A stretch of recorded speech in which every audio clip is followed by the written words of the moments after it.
आदरणीय बहन जी ने बीएसपी के सरकार के दौरान लाखों भूमिहीन परिवारों को खेती करने के लिए उनकी खुद की जमीन के पट्टे दिए, 3-3 एकड़ के पट्टे दिए और वो किसी से छीने नहीं। आदरणीय बहन जी ने ये भूमिहीन परिवारों को जो 3-3 एकड़ के पट्टे दिए वो किसी और से छीन कर नहीं दिए। उन्होंने जो सरकार के पास जमीन थी जिसका कोई इस्तेमाल नहीं हो रहा था, वो अपने गरीबों लोगों को, भूमिहीन लोगों को बांटकर उनको अपने पैरों पर खड़ा करने के लिए, एक रोजगार के लिए मौका दिया। साथियों, इस योजना के तहत आदरणीय बहन जी ने माननीय साहब का दिया हुआ नारा, जो जमीन सरकारी है वो जमीन हमारी है, जो जमीन सरकारी है वो जमीन हमारी है। इस नारे के तहत आदरणीय बहन जी ने 3 लाख से ज्यादा सरकारी जमीन हमारे भूमिहीन परिवारों को, हमारे समाज के भूमिहीन परिवारों को 3-3 एकड़ के पट्टे बांटकर उनको खुद की खेती करने का मौका दिया। साथियों, ये सब हुआ क्योंकि सत्ता में बहन जी जैसी एक मजबूत नेता थी और उनके लीडर मान्यवर साहब उन्हें जब सिखाते हुए राह देते हुए रहे। हमारी बहन जी ने उनके अपने शासनकाल के दौरान बीएसपी के नेतृत्व में कृषि एवं संबंधित उनके सभी कार्यों में मिनिमम वेजेस को 55 रुपए से बढ़ाकर प्रतिदिन 100 रुपए प्रतिदिन किया है। और हमारे ओबीसी समाज के भाइयों के लिए उनकी जो क्रीमी लेयर की जो वार्षिक आय है उसमें जो उन्हें बेनिफिट मिलते हैं वो 3 लाख रुपए से बढ़ाकर 5 लाख रुपए करी थी, ताकि हमारे ज्यादा से ज्यादा ओबीसी के जो गरीब परिवार हैं उनको ज्यादा से ज्यादा सरकारी बेनिफिट मिल सके। साथ ही साथ बहन जी ने गन्ना खरीदी के रातों रात दुगने कर दिए। उन्होंने ये नहीं देखा कि इस पे बजट का क्या असर पड़ेगा, सरकार की मशीनरी पे क्या असर पड़ेगा। उन्होंने सिर्फ अपने समाज, अपने लोगों के लिए, अपनी जनता के लिए दिन रात मेहनत कर उनके लिए वो सारे डिसीजन लिए बिना सोचे समझे कि उनको बेनिफिट मिलना चाहिए, उनको फायदा होना चाहिए। इसलिए उन्होंने खाली गन्ना खरीदी के दाम रातों रात दुगने नहीं किए, उन्होंने उनके साथ साथ हमारे किसानी भाइयों को मुफ्त में बोरिंग का खर्चा भी उठाया और बोरिंग करके दी उनके खेतों में।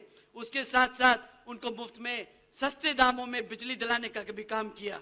साथियों, इतना ही नहीं, आदरणीय बहन जी ने 28,500 से ज्यादा अंबेडकर ग्रामों में का विकास कार्य किया है, जिसके तहत जितने भी SC ST और पिछड़े जातियों के गांव आते हैं, इन 28,500 गांवों में इस योजना के तहत साफ पानी, पक्की सड़कें, बिजली, प्राइमरी स्कूल्स और मेडिकल क्लिनिक की सुविधा उपलब्ध कराई गई। साथियों, आदरणीय बहन जी ने बहुत सोची समझी तरीके से एक अच्छे प्लानिंग के तहत अपने सही समाज के लोगों को, अपने गरीब जो पिछड़े समाज के लोग हैं, गरीब वर्ग है, उनको सही तरीके से सही सुविधा पहुंचाने के लिए एक प्लानिंग के तहत काम करके इन सबको ये सुविधा देने का काम किया। इन्होंने कभी भी, आपकी पार्टी ने कभी भी हवाई बातें नहीं किए, कभी भी एक मैनिफेस्टो जारी करके उसको लोगों को लुभाने का काम नहीं किया। उन्होंने हमेशा सत्ता में आकर जमीनी स्तर पर अपने समाज का उत्थान किया है। आज श्री राहुल गांधी जी का कोई मौका नहीं ऐसा मौका छोड़ते जहां पे वो हमारे समाज को टटोलने की कोशिश करते हैं। आज वो कसम खाते हैं कि अगर मान्यवर साहब श्री कांशीराम जी नेहरू जी के समय में होते तो उन्हें नेहरू जी मुख्यमंत्री बनाते।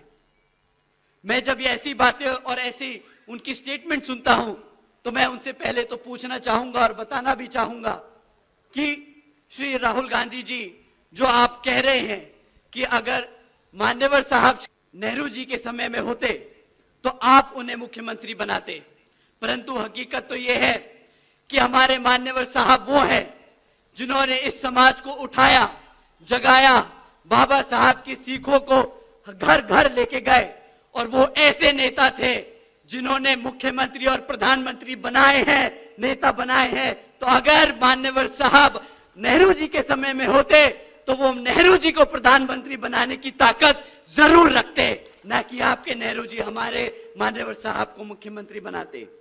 दूसरी बात मैं आप सबसे पूछना चाहूंगा कि जब मान्यवर साहब श्री कांशीराम जी का देहांत हुआ तब क्यों एक भी दिन आपने राष्ट्रीय शोक में नहीं घोषित किया?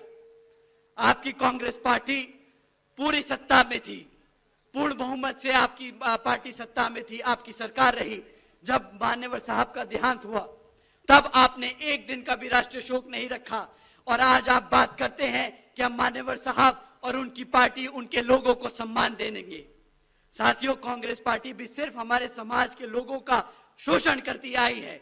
आज जब चुनाव सर पर है तो उन्हें हमारे मान्यवर साहब याद आ रहे हैं, आज उन्हें हमारी पार्टी याद आ रही है, आज उन्हें हमारा समाज याद आ रहा है। अगर हर पार्टी में ओबीसी और दलित चेहरा है तो वो उसकी नींव हमारे मान्यवर साहब श्री कांशीराम जी ने और आदरणीय बहन कुमारी मायावती जी ने रखी है। साथियों, ये चीज हमें पता है, ये उन नेताओं को भी मालूम है जो हमारे समाज से आते हैं और कांग्रेस, सपा, बीजेपी और अन्य पार्टियों में जाके बैठते हैं।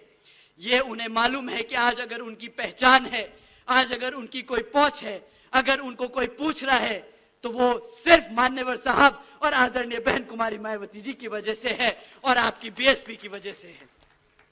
आपके बच्चों के लिए, आपके अधिकारों के लिए, आपके आत्मसम्मान के लिए बसपा को मजबूत करना हम सबकी जिम्मेदारी है। और साथियों, अगर हम ये कर पाए तो यही होगी मान्यवर साहब श्री कांशीराम जी को सही मानने में सच्ची श्रद्धांजलि।